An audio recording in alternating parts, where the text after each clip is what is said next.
family, welcome back to my channel. My name is Brightstar, and this one is just not another star. This one is beautiful, bold, brave, bright, brilliant, and a little extra. Bright by name, star by nature.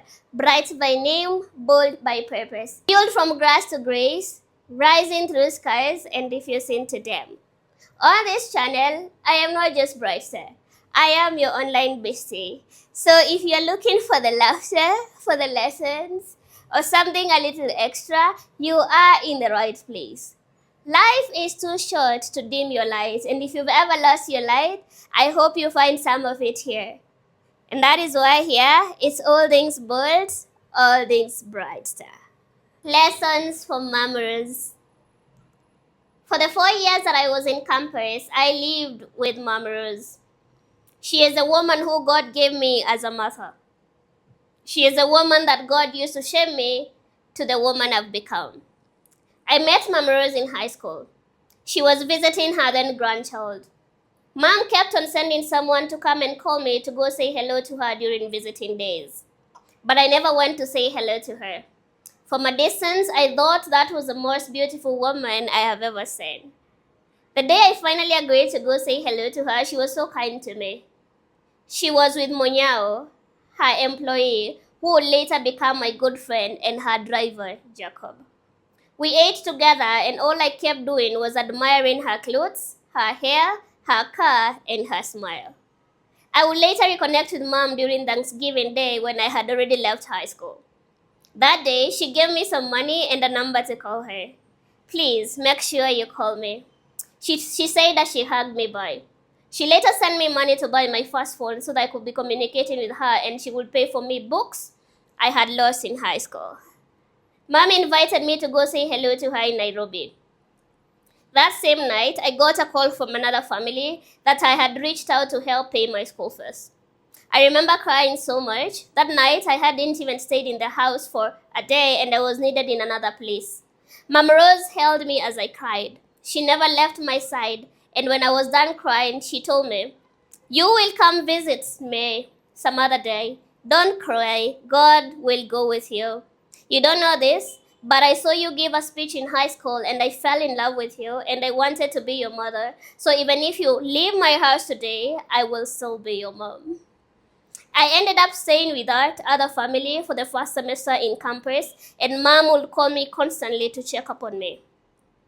After one semester, a lot happened in the other family, and I had to go to Mwingi. I called Mom and told her I was done with living in people's homes. She asked me where I was. I told her in a bus to Mwingi. She told me to alight at Muthaiga police station, that she would have someone pick me up. I told her the bus was express, and even if I alighted, I had to pay them, and she told me it didn't matter. I found Munyao and Jacob waiting for me, and they took me to her home. "You won't have to ever move again. This is your new home, and I am your mother as from today," she said. The first day we went for shopping, Mom Rose got me a very big teddy bear. I carried the teddy bear throughout campus, and I even started keeping Pussycat to match it. It was my first doll in life, and I really treasured it. I would get in the bus from Maseno to Nairobi carrying it, and people made fun of me. She also got me some black boots. Throughout campus, I wore those boots. She also sent Munyao to take me shopping, and I have never bought so many clothes at a go like that until today. That same day, we went out and found some red shoes, and I admired them, but because she had bought me so many things, I didn't ask.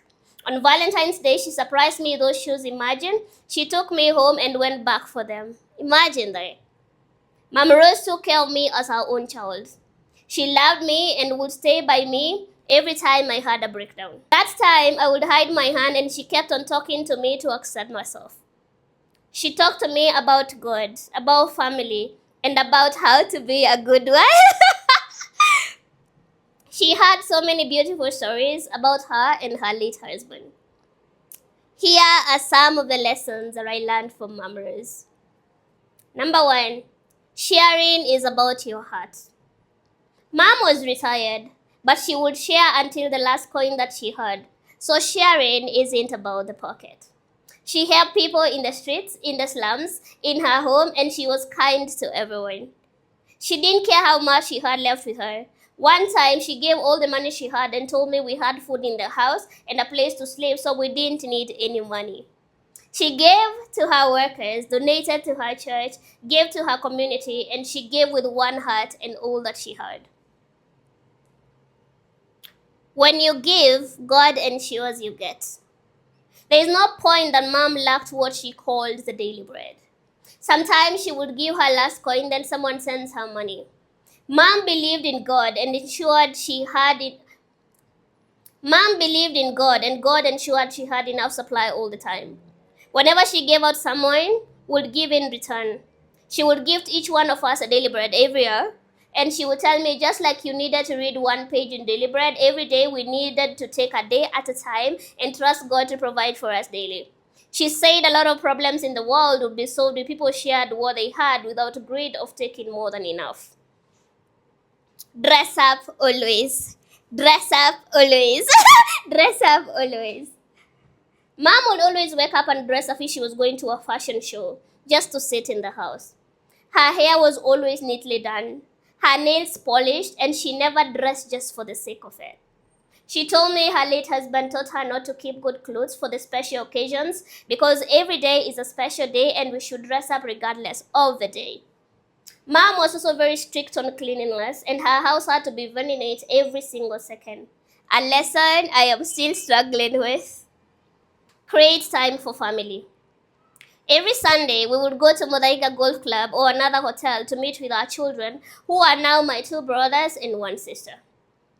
Rest in peace, one of them, so it's one brother now and one sister. Sunday afternoon after church was family time, and she followed that religiously. And it would be a good way to bond with family and get to know how they were doing weekly. Whether it was happy or sad moments, Mom was with her family. Mom told me that the family was the most important unit, and deterioration of family was the cause of many problems we are facing in the world now. And no matter how busy I become, I should always create time for my family. Always carry a small gift with you. Whenever I would go to the salon, Mom would carry fruits or mandazi for the salonist. Whenever we would go visit anyone, Mom had a gift for them. She told me to never go anywhere empty-handed, and even if I do, let me give the people some little token of appreciation. Every year, Mom gifted every person she could a daily bread, and she told me I couldn't feed the whole world, but I could help them to know God through my words and actions. Mom was either carrying a gift for you or would leave you with some money. Don't give what you cannot use. Whenever Mom would give someone money for food, it wouldn't be less than 1,000 shillings. She would tell me if I have to help anyone with food, I give them at least 500 shillings so that they can buy enough for their family for 2 days. Even with my clothes, Mom told me never to give out any clothes that is old or torn or a shoe that is old to the less privileged, that I better not give at all than give people something that I cannot wear just for the sake of giving. Mom wanted people to be treated with dignity and respect and not to be given cheap things because they were poor. Take care of people. I was the last child that stayed with Mom Rose at her home, but before me, she had lived with so many other people. Mom's house was a home for everybody, and if you had any problem, you had a place you could go sleep and have a mother to talk to. Mom took care of her family, even from her husband's side after his death. Mom educated many children and helped many families without expecting anything in return. Mom took care of everyone she could. She treated everyone as very important and gave attention to everyone, regardless of their age or background. She took care of everyone. She always had a space for an extra person. Always see good in others. Mom had been messed up by many people, some of which she had helped. But she never let negative experiences taint her good heart or change who she was. Mom told me that if you were kind to someone and they took advantage, it was not your problem nor an excuse for you not to help others and be kind. Mom taught me to always move with grace after every bad experience and to keep spreading love and positivity, and there's always good in everyone. I just needed to focus on that. I had a lot of people talk negatively about me. Some who were my former high school teachers called mom to my former school and told her not to live with me and that I was lying about my life. But mom would tell me everything they would tell her and tell me, Katoto, no one will turn me against you. I am the one who knows what I saw in you. Those people are just seeing your brokenness, but God showed me your greatness when I first saw you. Don't let them destroy you. I am never leaving your side, no matter what they tell me. Identify other people's strengths. Mom had one gift. She could tell each person what they were strong in and nurture it. Mom never paid school fees for A students only. She took every child in and never cared about their grades. She told me that every child deserves to go to school regardless of their grades, and school is not a measure of intelligence but a path for a child to grow as they discover who they are. One day, Mom told Stella, who was one of her grandchildren, "You don't need an A to be successful in life. You are a very beautiful girl and you'll do well as a mom and wife one day. You are so talented in anything to do with beauty and never worry about your grades." I have never forgotten that because Stella is now a beautiful young mom and mom was so right, she would do well in life. Even with her marriage, mom's father was a former chief, but she dated a boy from Kiandutu slums. They dated from high school and the man went on to become very successful. That tells me you could see other strengths. She didn't judge anyone based on their financial capacity, and she even knew how to identify and support the right man, even in high school. In campus, mom kept encouraging me to start a small business like M-Pesa. She even sent me some money, but I brought it back to her. I was a school celeb who was depressed, and I never thought I could run a business. Bless your child and talk life to them. Mom only spoke words that built me to me. I was a very broken girl when I came to her home. Still was when I left, but her love and the beautiful affirmations that she spent reminding me for the 4 years I lived with her helped me a lot in my healing journey. Mom never forgot to remind me that I was beautiful, and the day I will accept myself, I will inspire the world, and I was so talented. Mom kept reminding me to forgive my own mom. Mom only taught me things that only built me and inspired me, and it was such a blessing to have lived with a mom who not only feared God, but brought the best in others. Mom would hug me with a lot of love and talk to me with a lot of love. Everything she did was full of compassion. It was impossible not to heal and accept myself after living in an environment where I was loved and taken care of by a mother like her. It was impossible for me not to be the successful Brightstar I am turning to be after 4 years with mom. When I was leaving home to start by myself, she told me, "Katoto, my work is done now. I am now old. I want you to go out here and continue the work I was doing. I am handing over everything I have been doing to you. I wasn't famous or known, but you love cameras and fame unlike me, and you will be famous. When that time comes, I want you to spread love wherever you go. Take care of the homeless, feed the hungry, comfort the broken, and always open your home to everyone in need. Never think you don't have enough. If you share the little you have, God will always give you more. Don't ever wait to be rich to start. Always use what you have to spread love." The other day, I went to see mom at home. I saw her and broke down in tears because all the memories of the love and care she gave me came and it hit me. I have actually turned to be a mini her because all I do is everything I saw her do.